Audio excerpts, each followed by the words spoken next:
Pregame.com.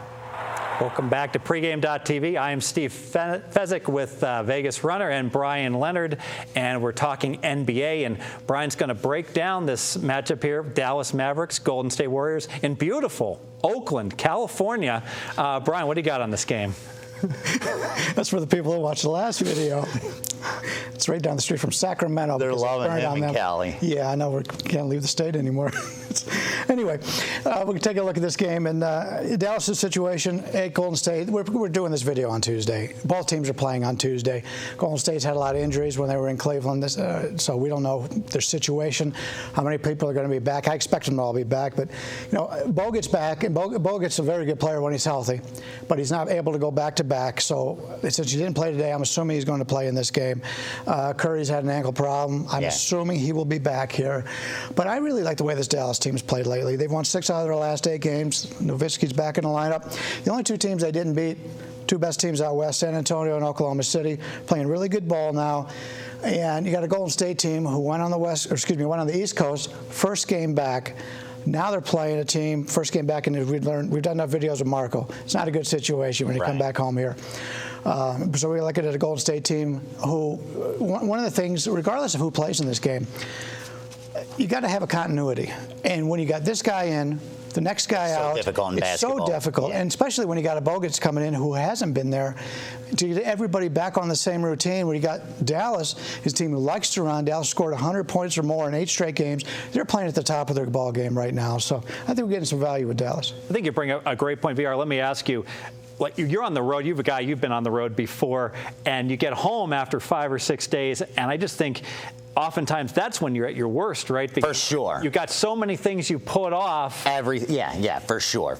I think that's probably the toughest right when you return. I mean, forget time zone, and I know these guys travel all the time, so they're a little more used to it than your average person traveling, but it's just all the loose ends you got to tie up as soon as you return home.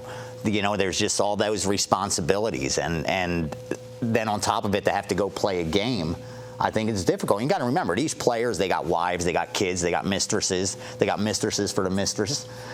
All these people that you got to reach for the mistress. All these people that you got to reach out to, and that missed you for the last 6-7 days. And I hear all the time, these guys, well, they pay people to take care of that stuff. Well, then you got to meet with the people who have to meet with the people, and then the texting and going back and forth. And I can say, like, life gets complicated.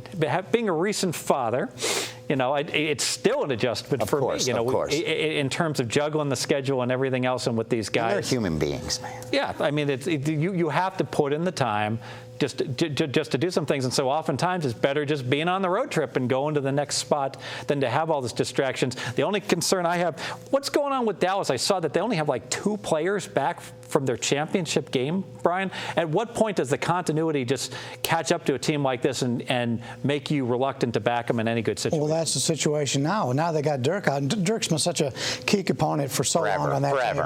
And now he's back. He's healthy. He's, you know, for a long time, he didn't have the energy to run up and down the court. He didn't have the question I have, do you think they're playing better defensively? They have to play a little bit better defensively. I think that's key, because when you look, they're 29th in points allowed defensively. And I think those numbers are a little bit skewed from early season, and because of that, you're going to get some value. The only question I have is Golden State's one of those teams, I think, that falls under the Memphis Grizzlies category of being undervalued. They're 27-17, very silently they've done that. And they've gone 25-8-18 against the spread. And my concern, too, then, is that here's an under-radar team that sucked forever, and now all of a sudden they're winning more than they're losing, and maybe we need to bump up their home court advantage. Exactly. The only thing is that I don't like is tonight Curry's not playing, right? And it's that continuity that you need in basketball. You need it in all sports. It's a rhythm. But unlike basketball, where you're playing every night and you're running up and down the court. This is a team, if they get healthy at the playoffs, could be dangerous. You take a look at upsets in the first round. Yeah. If they are a healthy team, there's going to be a lot of value on Golden State. Maybe if they play the Lakers. All right, let's go ahead and if they make it. Let's go ahead and make it official, Brian. If they play the Lakers, one of them has to be a number 1 or 2 seed, because the Lakers are best bet now. All right, we're going to take the Dallas Mavericks. Mavericks here. I like the way they've been playing lately. Once again, won 6 out of the last 8 games. Only 2 losses to Oklahoma City and San Antonio. They did play Golden State once this year. They lose that game at home in overtime. But no Dirk in that game. Bad scheduling situation for Golden State. Golden State, lots of injuries right now. We don't know who's going to play. A lot of continuity situations. We're going to go with Dallas, plus the points here. I think they win this game outright.